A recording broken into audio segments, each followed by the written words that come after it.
And as Betsy is going to attest, that's pretty important right now, these warming shelters. Yeah, I mean, there's a relief for a lot of folks, you know, whether they might actually have a home, but they can't afford the heat. Right, There's true. a lot of different complicating factors that become a part of this, or maybe they just need to go visit with some folks. That's a thing that too. It's a too. social thing. Yes. So we do have those warming shelters open, thankfully, because we will continue to need them. Look at these temperatures as we head into the night. Now, we are partly cloudy, and we will stay that way.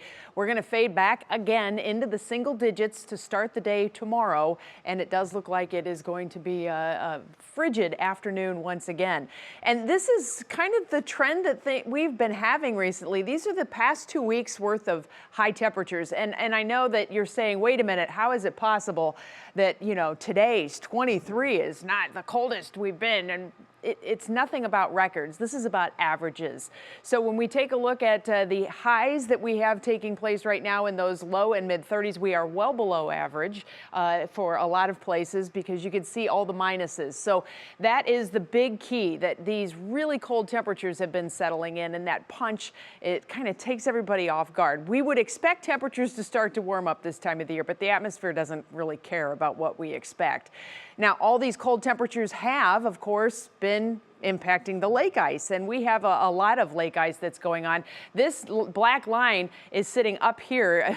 I pulled in the wrong graphic, but you can see where that typical peak would be. We have our lake ice right now that is sitting well above average, and I was able to grab a satellite picture today. This is the VERS satellite coming in from our friends at NOAA, and you can see where that lake ice is. It is very prolific across the southern shore of Lake Erie and right out into the central part of the basin.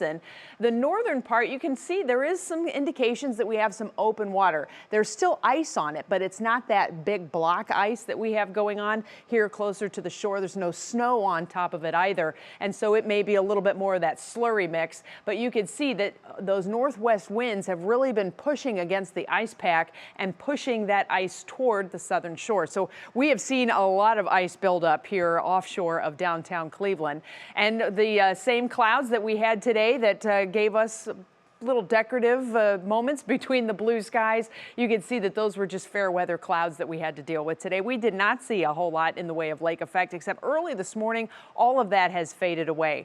The temperatures still remain the big story, though, at least for now, and we continue to have those wind chill readings that are at 0 or below across much of northern Ohio, and our air temperatures that are in the low teens.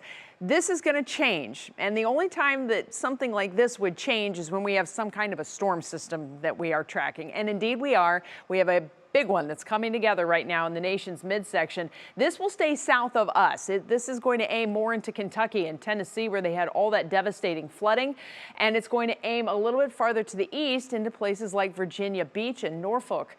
Southern Ohio could get some light snow tomorrow out of this, but I think we stay out of it altogether. And then, as you can see, that heavy snow hits into the Carolinas and offshore then by the time we hit noon tomorrow. On the backside of that, a disturbance is going to rotate through, and we end up getting some snow showers for Thursday. But the good news is that should be about it, because that cold air will start to rotate out. So in your National Designer hour-by-hour forecast, 6 a.m., temperatures in the single digits and low teens. We're going to make it into the mid-teens by noon. We don't have any weather problems tomorrow, so partly cloudy skies will be the rule. As you can see in the afternoon hours, mid and upper teens across the area. Tomorrow night, once again, the temperatures are going to drop back into those single digits by 9 p.m. And then here comes that disturbance. We are anticipating snow across northern Ohio for the morning on Thursday. It does look like that snow will start to break up a little bit, but look at the morning commute. It looks like we could get hit with some decent snow earlier in the day. How much? Maybe 1 to 3 inches all told by the time all of that gets out of there by Thursday afternoon. But you need to know that Thursday morning we could have some commute problems, so definitely something you want to keep an eye on. That's why we have the blue bar on your weather impact there in your Union Home Mortgage forecast. The really cold air does rotate out after Friday. We'll make it back into the 30s this weekend. Right now the weekend looks to be beautiful, and then rain chances return early next week as temperatures pop back up above average. All right, I'm liking that 40 on Monday. Looks pretty good.